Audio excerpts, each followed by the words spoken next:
Welcome back, guys. Matt Young here with Flowco, and we're on to series number 2 in our e-learning series. Today we changed it up a little bit. We decided to reach out to our LinkedIn audience and poll the group on different gas lift discussions that they wanted to talk about. And so today's discussion is going to be based off the feedback from the LinkedIn audience. It's going to be on different types of gas lift applications. So we reached out to the group. We proposed a couple different flow paths that seem to be pretty popular, or really types of gas lift out there. As you guys can see back here on the screen, I'll show you here in a few minutes on the technical presentation side.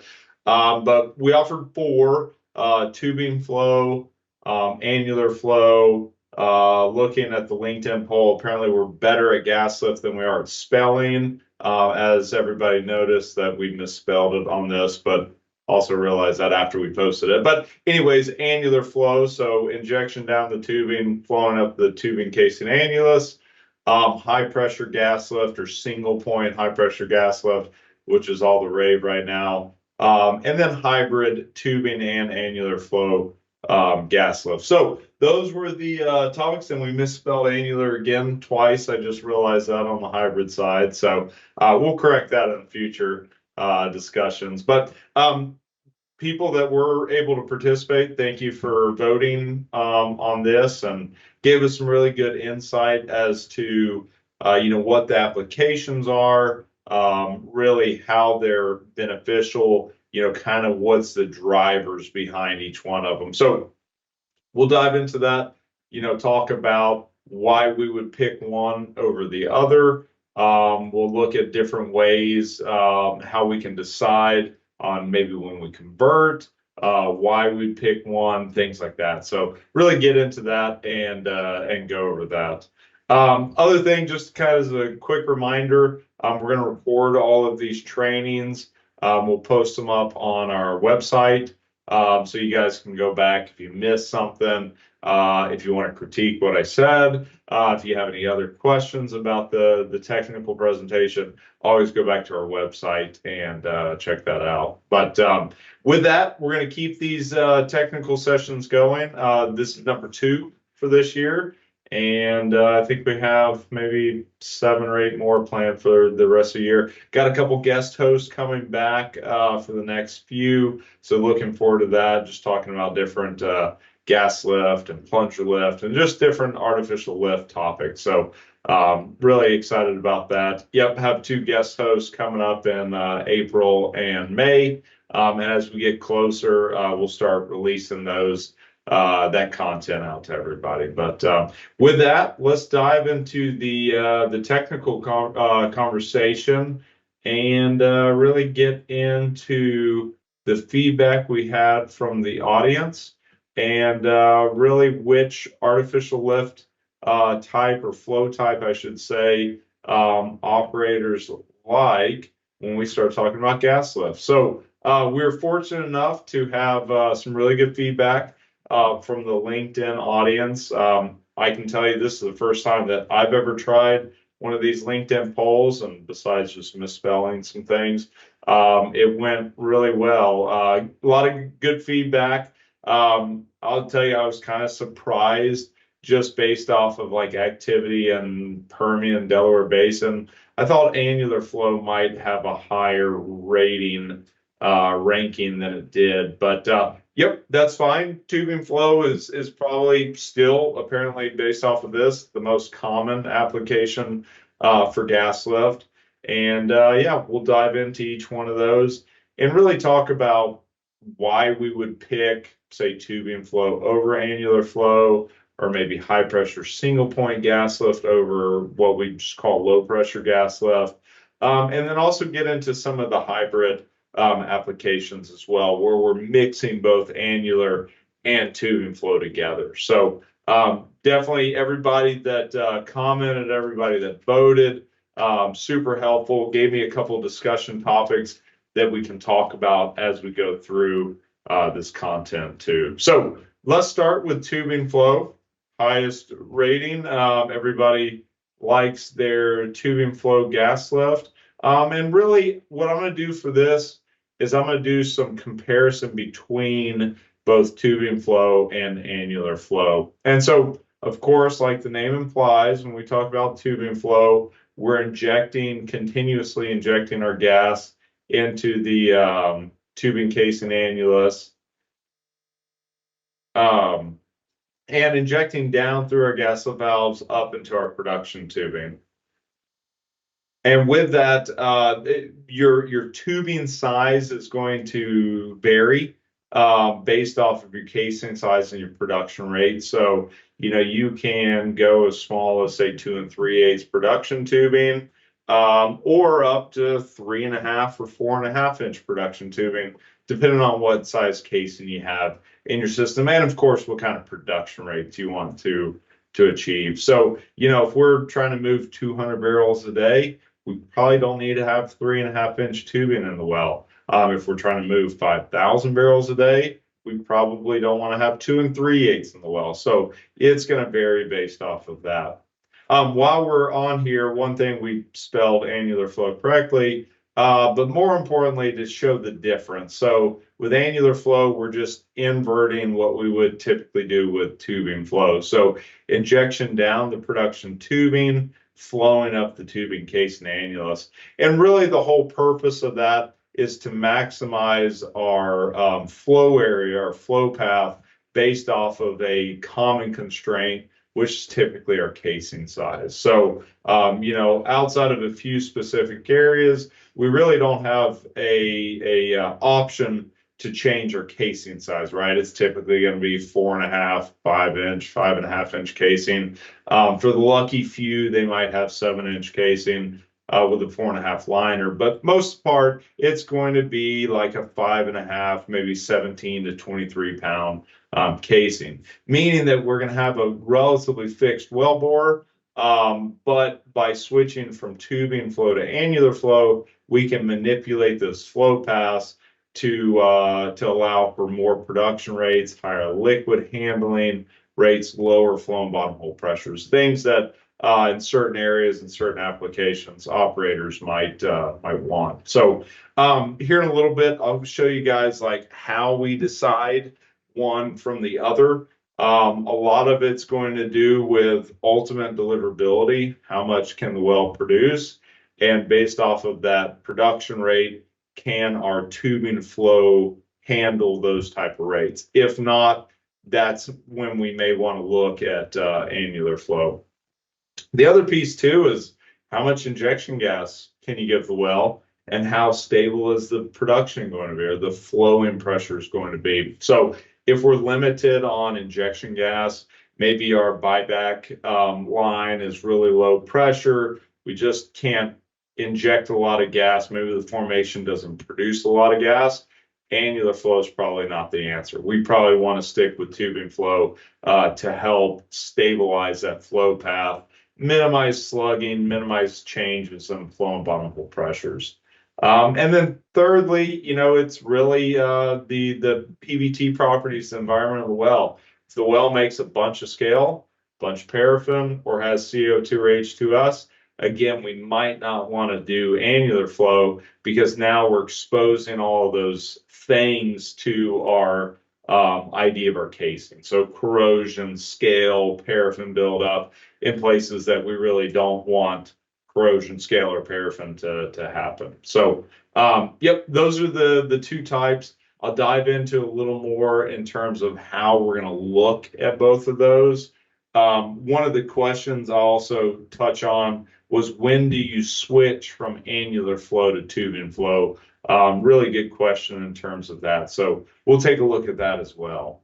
But before we get to that point, one of the things that I want to look at is the equipment for both tubing flow and annular flow. So when we talk about the equipment, primarily talk about the gas lift mandrel, mainly because the gas lift valve, the check valve are going to be the same, meaning you're going to have the same gas lift valve in annular flow as you would in tubing flow, maybe outside of like a port size change, but the mechanics, the operations of the valve are going to be the same. just switching the different type flow paths.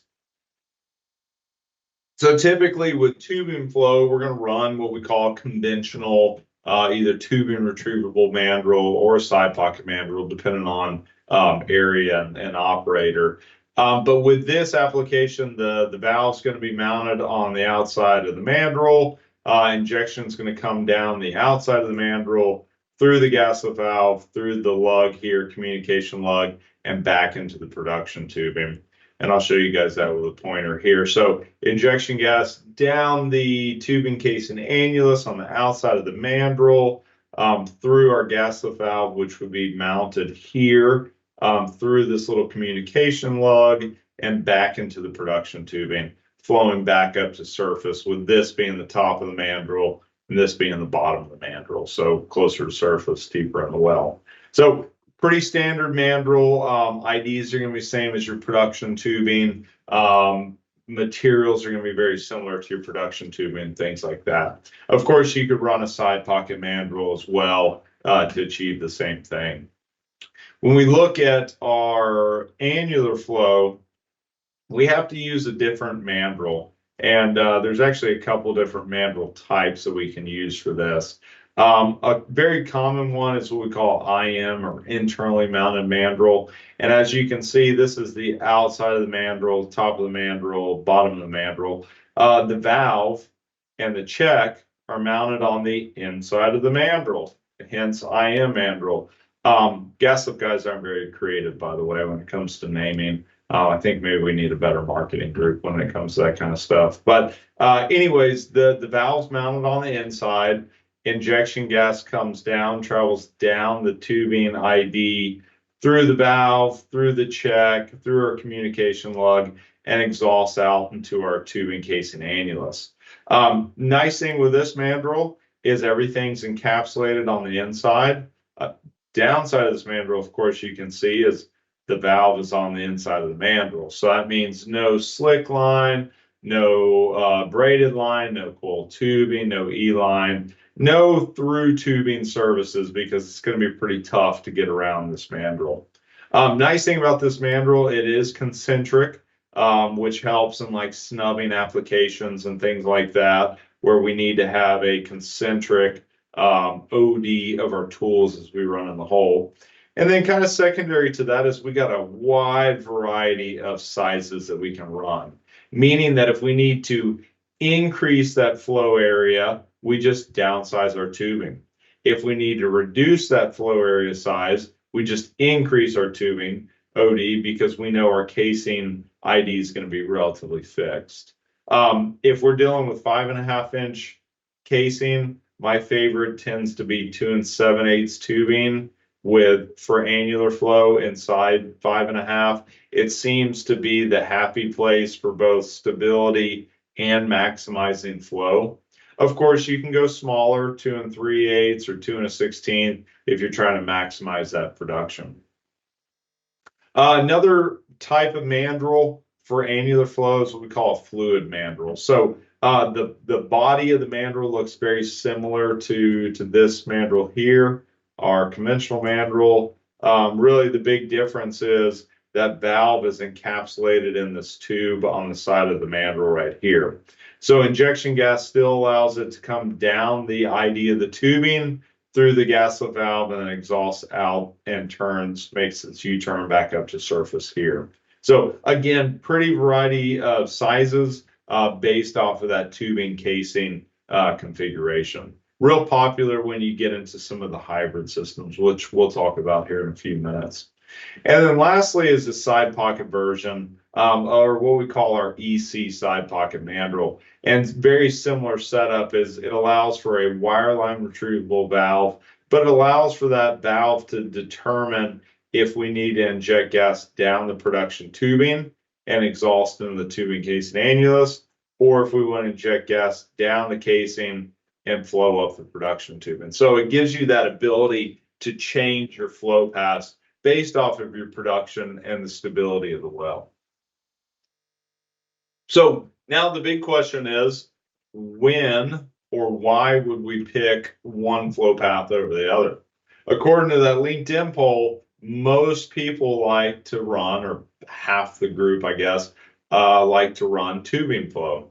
And I agree with them. Tubing flow is going to be the most common application. It's going to be the most widely used across both the lower 48 unconventionals as well as offshore or any international gas lift applications. And the reason for it is a ton of reasons. One, you can typically put your production tubing in the well, and depending on how you treat the system, both from corrosion, paraffin, and just simple unloading with a gas lift system, it should last you many years, right?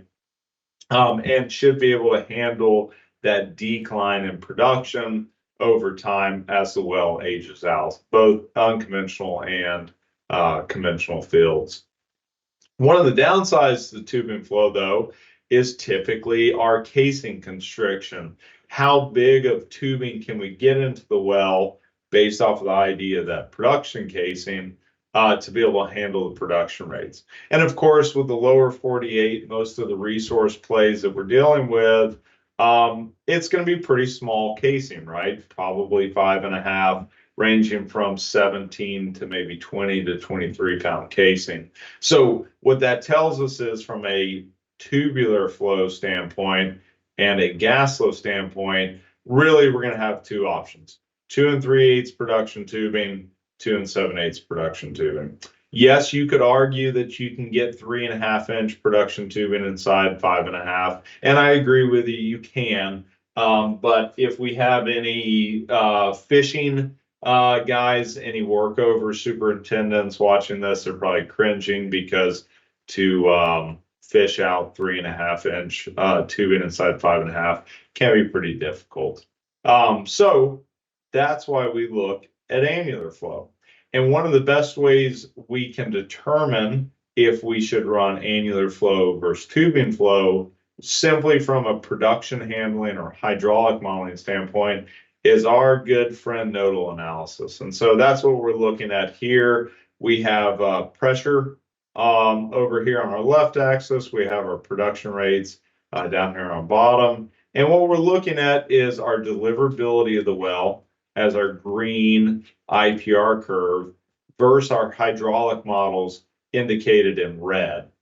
With this hydraulic model representing tubing flow, and this hydraulic model, lower hydraulic model, representing annular flow.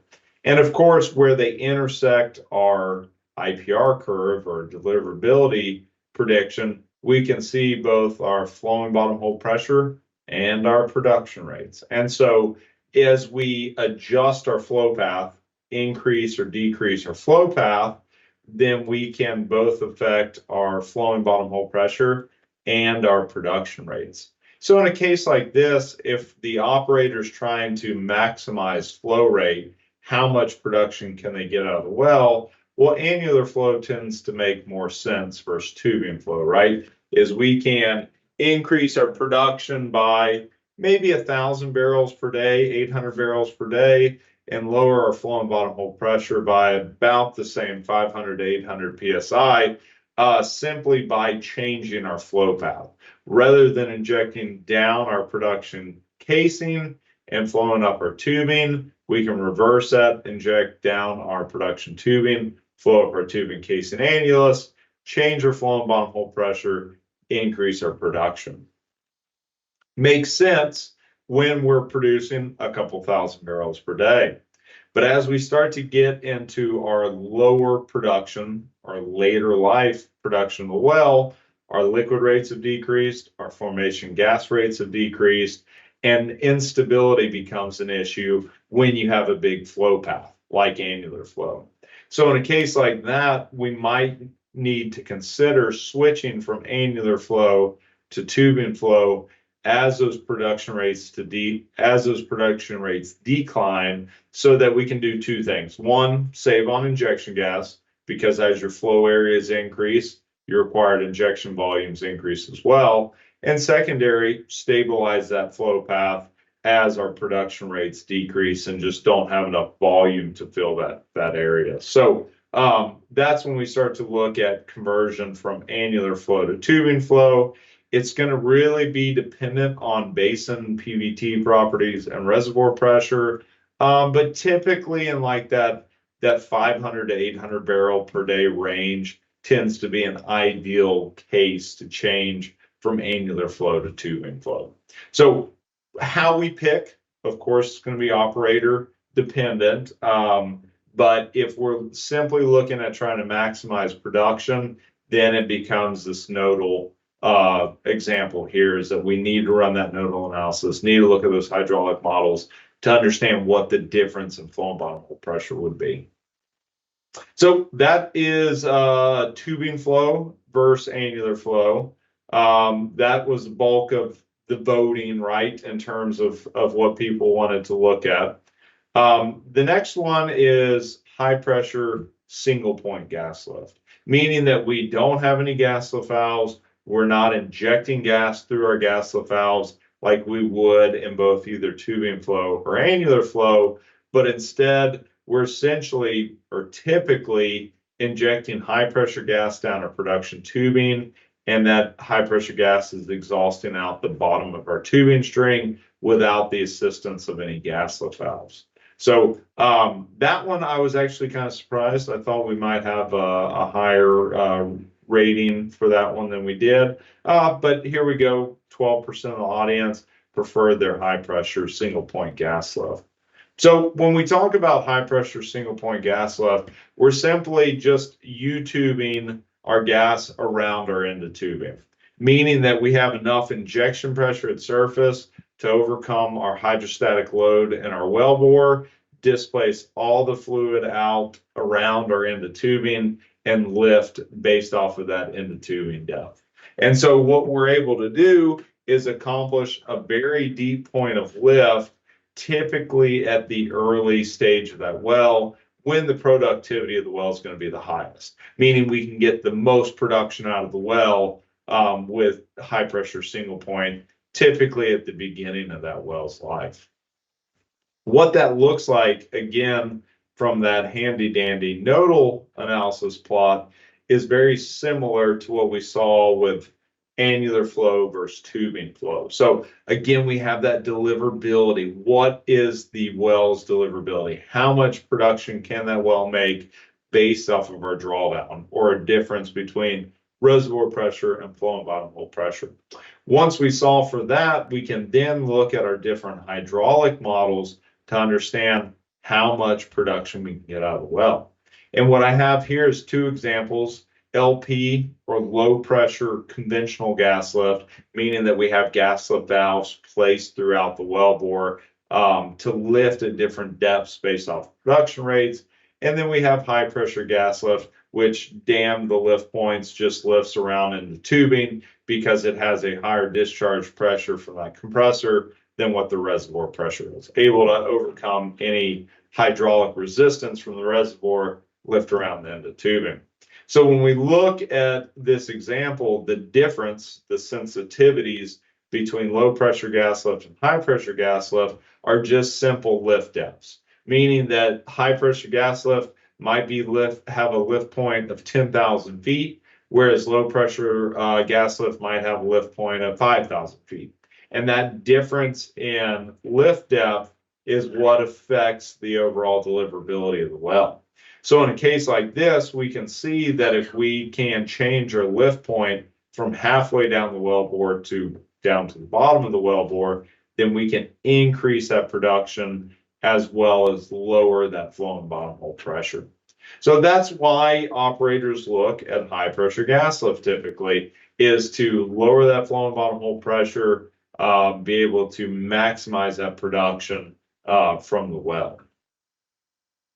One question that a lot of people ask, how much compression do I need for the well? And that's a really good point. Generally speaking, what I say is whatever your reservoir pressure is, you need that same injection pressure at surface. Meaning that if our reservoir is 5,000 PSI, we're going to need about 5,000 PSI surface injection pressure to overcome that reservoir pressure. Because what we're simply doing is it's a balancing act of our injection pressure has to be greater than our reservoir pressure or our hydraulic pressure to be able to displace the entire wellbore depths of fluid with that high pressure gas. Another easy way to do it is little napkin math that I have here. So two examples, one solving for our hydraulic pressure in the wellbore, and then two solving for injection pressure, because again, it's a balance. Injection pressure over hydraulic pressure. If injection pressure is greater than hydraulic pressure, we can lift around the end of the tubing and displace all that fluid up to surface. So what we do is we solve for hydraulic pressure first. Typically, the safe way to do it is take your end of tubing and assume you're going to have a column of fluid from end of tubing to surface. And so in this napkin math example, end of tubing's at 8,800 feet, and we're assuming we have a fluid from end of tubing to surface with roughly a 0.465 psi per foot gradient.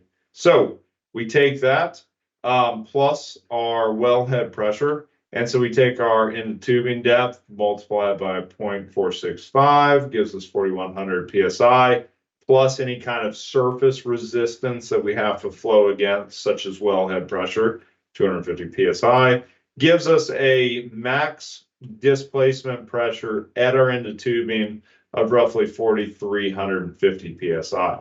So that means that in the worst case, that the well's completely dead, and now we have to start to displace 8,800 feet of fluid, we're going to see a resistance or a hydraulic pressure of about 4,300 psi.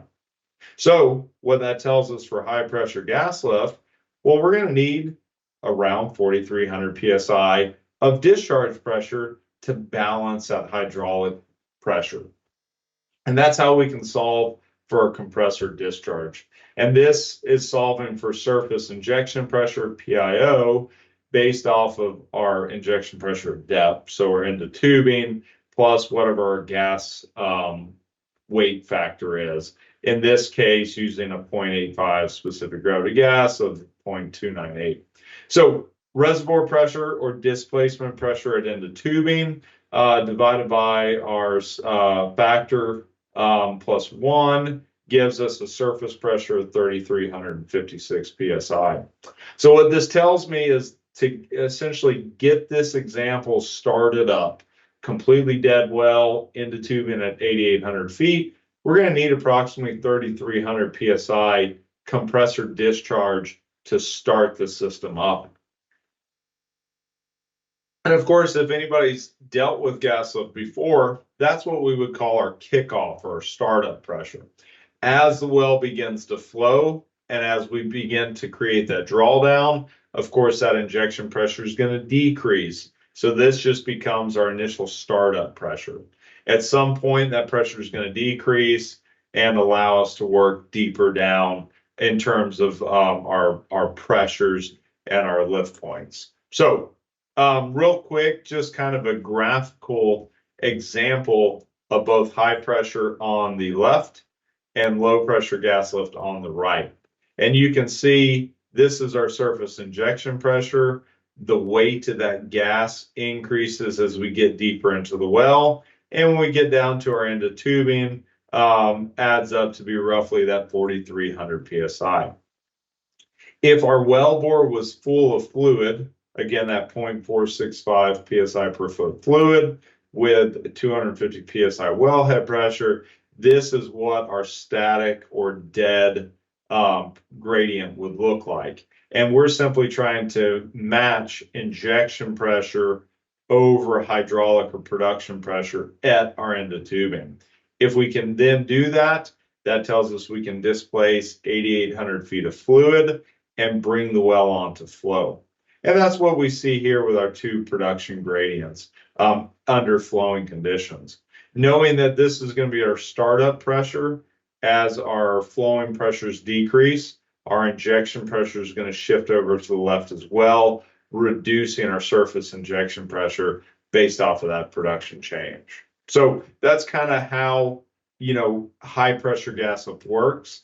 The nice thing with high pressure gas lift, you can do high pressure tubing flow. You can do high pressure single point annular flow. Again, depends on what you're trying to achieve from a production standpoint, and also depends on PVT properties. If we have a bunch of scale, paraffin, or corrosion, we might not want to do annular flow high pressure gas lift because now we're exposing our production casing to that paraffin scale or corrosion.